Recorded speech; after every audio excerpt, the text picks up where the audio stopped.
For most of his life, Adam believed the figure in his room was just part of sleep paralysis. Doctors explained it scientifically.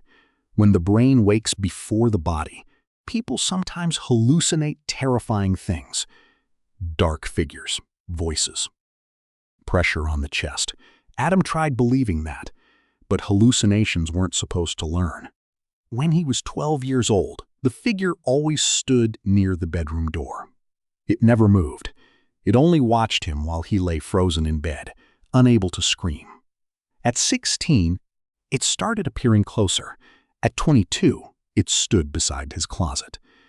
And now, at 28, the thing stood directly beside his bed during every episode, watching him breathe. Adam lived alone in a small apartment in Boston. He worked late-night security shifts, which made his sleeping habits terrible.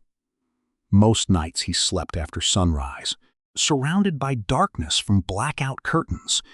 That was when the paralysis became worse. 3 or 4 times a week, always the same figure. Tall, thin, completely black, except for 2 dim red eyes. One night, Adam finally decided to record himself sleeping. He bought a cheap camera online and placed it facing the bed. He felt stupid doing it, but part of him wanted proof the hallucinations only existed inside his head. That night, he fell asleep around 3 a.m. At 4:11 a.m., he woke up unable to move. Sleep paralysis again? The pressure on his chest felt heavier than usual. His entire body was locked in place. Then he saw the figure, standing inches away from him. Closer than ever before. Adam tried forcing himself awake completely, but his body refused to respond. Panic rushed through him as the creature slowly leaned lower toward his face. Its breathing sounded wet, almost bubbling. Then it whispered something for the first time in 16 years. "You shouldn't have started recording." Adam's blood turned cold. The creature knew about the camera. The thing slowly turned its head toward the shelf, where the camera sat blinking with a red light. Then it looked back at Adam. "We don't like being seen." Suddenly the camera shattered. Glass exploded across the room. Adam screamed and finally broke free from paralysis. He jumped out of bed, gasping for air. The room was empty, but the camera really was destroyed. Pieces of plastic and broken glass covered the floor beneath the shelf. Adam stared at them in disbelief. Hallucinations couldn't break objects. For the first time in his life, Adam genuinely considered the impossible. What if the thing was real? The next evening he visited his friend Marcus, a medical student who studied neurological disorders. Marcus listened carefully while Adam explained everything. "The camera broke during the episode?" Marcus asked. "Yes." "You sure you knocked it over yourself?" "It exploded off the shelf." Marcus stayed quiet for a moment before opening his laptop. "You know what's strange?" he said.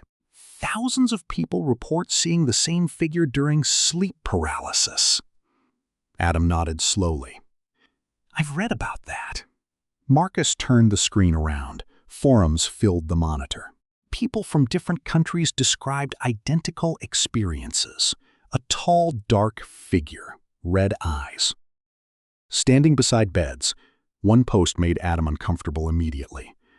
"Once they speak to you, the paralysis stops being dreams." Adam frowned. "What does that mean?"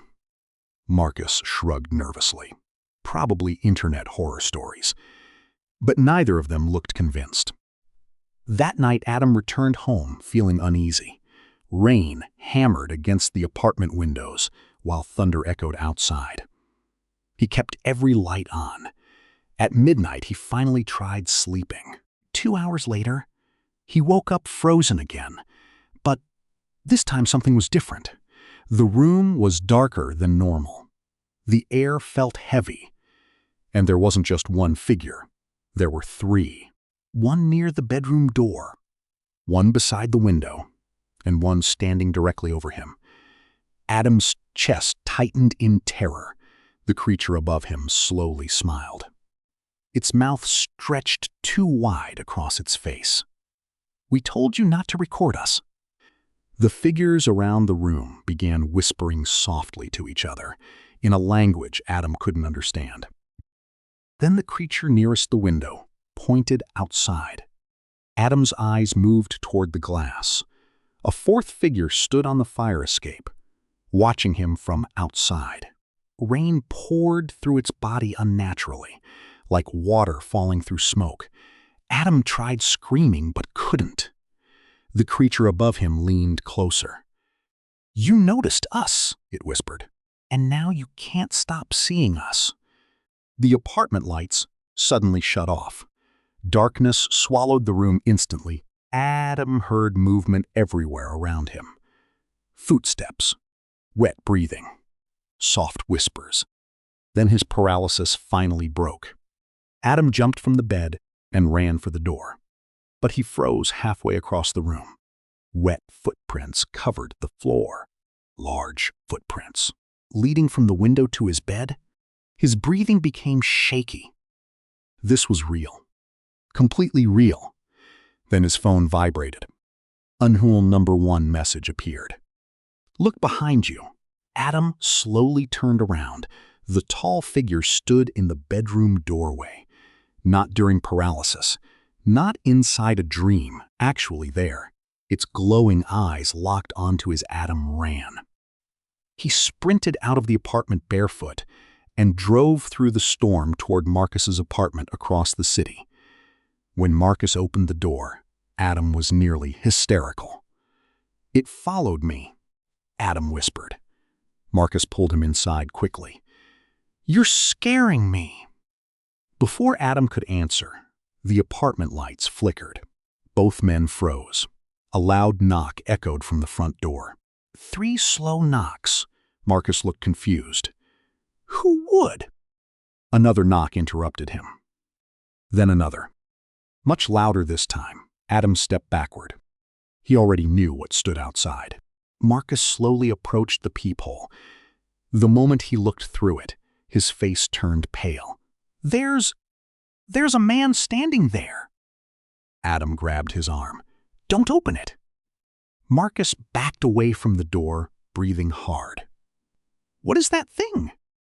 The knocking stopped. Silence filled the apartment. Then came a whisper from the hallway outside. "We can still see you." Marcus looked horrified, because both of them heard it clearly. The lights suddenly died. Clummy darkness covered the apartment. Something scratched slowly against the front door, long fingernails dragging across wood. Adam heard Marcus breathing heavily beside him. Then came the sound that terrified him most. More footsteps. Not one creature, several. Standing outside the apartment, waiting, a deep voice whispered through the darkness. "Every sleeping mind opens the door." Adam felt cold. Panic spread through his body. The creatures were real. And they had always been watching humanity from somewhere beyond sleep itself. The scratching suddenly stopped. The apartment became silent again. Then Marcus whispered shakily. "Adam, what?" Marcus pointed toward the dark hallway.